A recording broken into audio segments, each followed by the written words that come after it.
tour. I think we have from Good Humans Inc. Josh Renette Francis and Kalisha Piggott. How are you doing, ladies? Good afternoon. Good afternoon.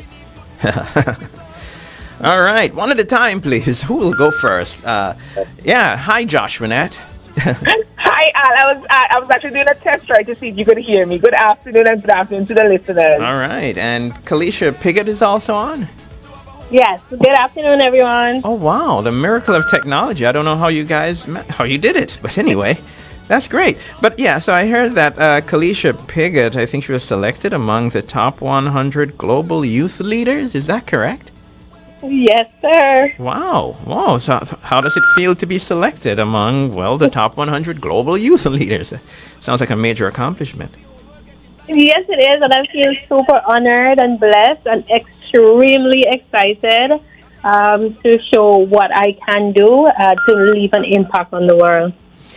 All right. So how competitive was this process?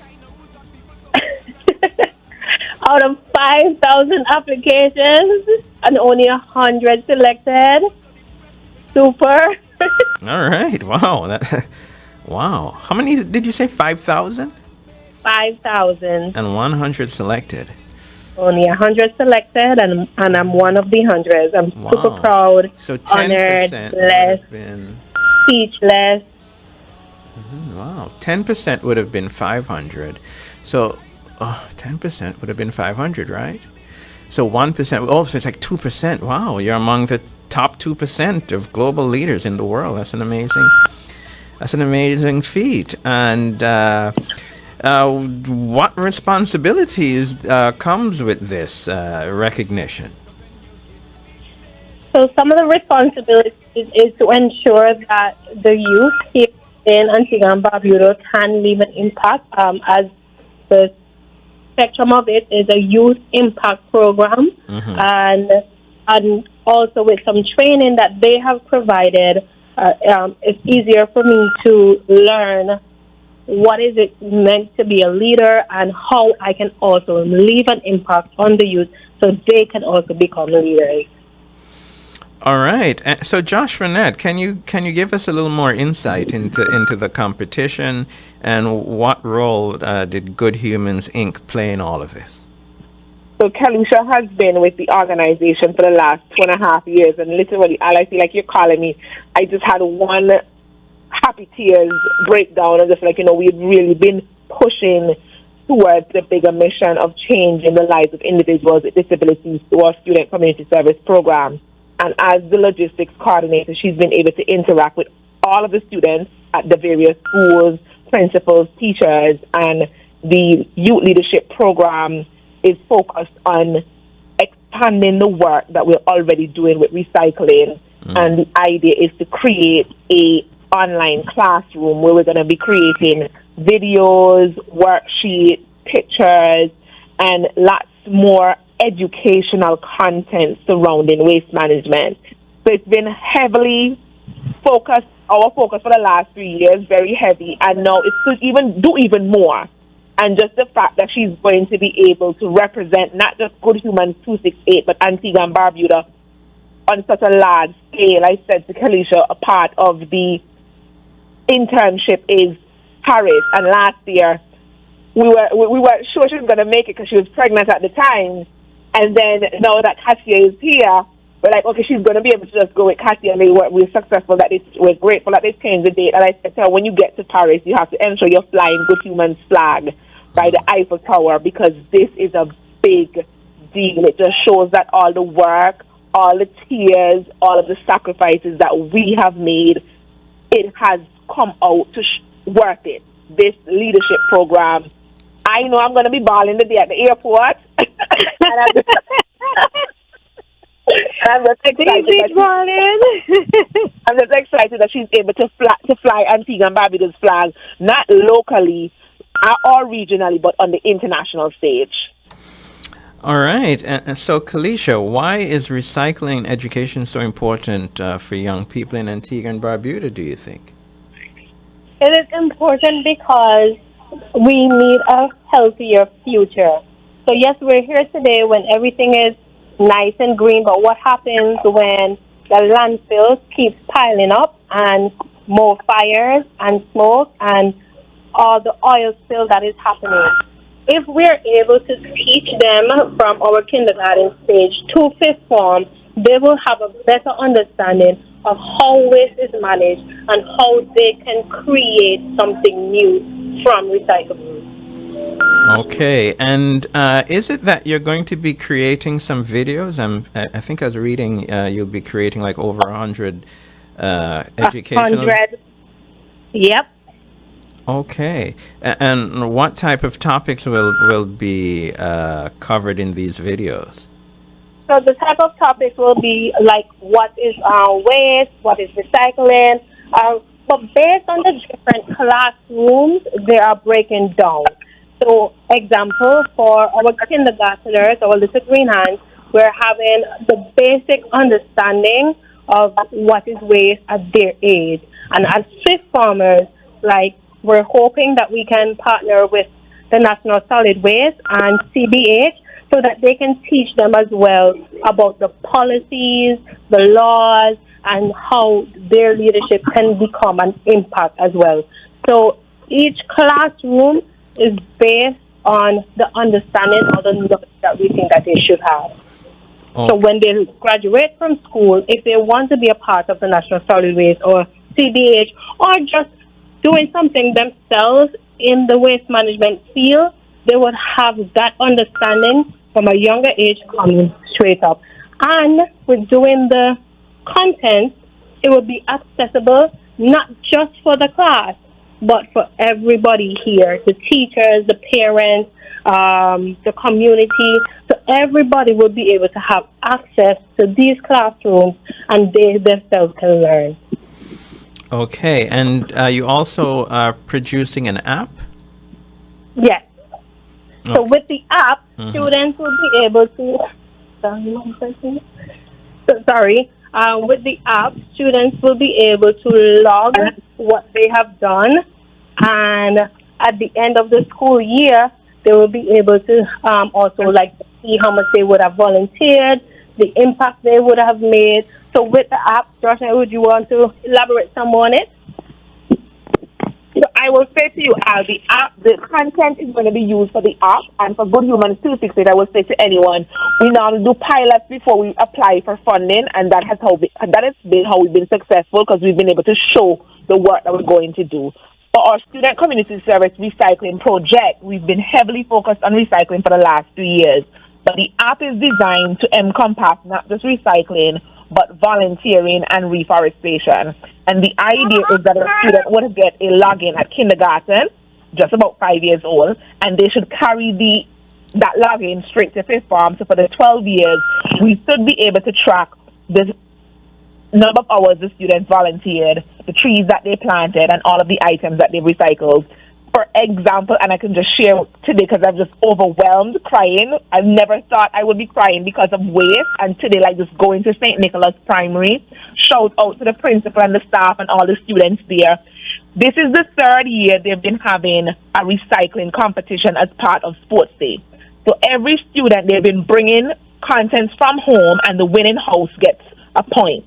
And when you enter the room, Al, the pictures and the videos that I shared a picture this morning, and even the pictures and the videos that you're going to see, it doesn't do justice for the amount of content they were able to use, not just randomly, but for Sports Days, that we could not use a regular truck. In order for us to move the content from St. Nicholas, we have actually made preparations to go there in the morning with a 20-ton truck. So that's just I want people to understand the amount. And what would happen in the future is that effort that the students put in would not go down the drain. In the app, we're going to be able to log Carla 100 bottles, John 200 bottles. They planted a tree on with this initiative at this place at this time, and I'm hoping just like the culture in the U.S. and Canada where volunteering is a part of the curriculum, it would become the same in Antigua and Barbuda, and that is going to be able to provide jobs for individuals with disabilities, because someone is going to have to be responsible for entering that data, someone is going to be responsible for verifying that data, and the idea is to get all of the different NGOs and non-profit to be even more structured than how we are now. There are lots of good work happening in Antigua and Barbuda. However, we don't have any data to show that work.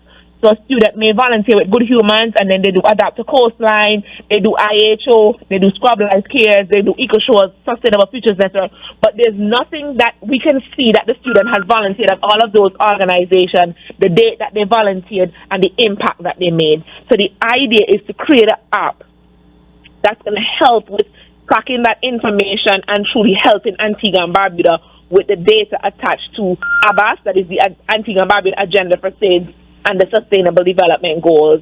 And the content that Kalisha is creating with this program from UNESCO will all be plugged into the app. We're going to make some games. The app is going to take years and years and years for us to truly pull it out. And this is the beginning of something great for Antigua and Barbuda. Excellent. So it's no longer track and field, but trash in field. You know, you run around, collect the trash, you have a rubbish run. Sounds I love good. that. Sounds I good. love that. All right. So Kalisha, what drives your passion for environmental work? For environmental work, my passion comes from not only my daughter, but also having experience of changes the youth today. So, perfect example, I would have gone to the supermarket a few weeks ago, and even though I haven't done a school tour where I go and speak about the recyclables, but students still remembers me and say, "Hi, Miss Trickett, we're still recycling, we're putting it in our blue bin, and especially the ones in the classroom." So just imagine that I have not done my school tour like regular for roughly a few months, but that student still remembers me and still talks about recycling. All right. Like, yeah. that is an impact. Mm-hmm. Yeah, and I love your impersonation of a young person. Sounds really accurate there. I guess a final question for you would be, because it sounds like you have your hands full, you have your personal life. I don't know what else you're into, but how do you balance all of this? By proper time management, and to be honest, with the youth leader with UNESCO, they actually teach you as well how that you can possibly manage your time properly. Also, with me going to schools, I attend Monroe University, and I'm studying my bachelor's degree, and they're able to let you present yourself properly, as in when it comes to your time, there are different schedules for school. So okay, you have class at 5:30, okay, whatever you're doing has to be cut off at 5:30. My personal life during the day, yes, my daughter goes to school, but with the UNESCO program, I was able to fully implement that training into my personal life. Okay.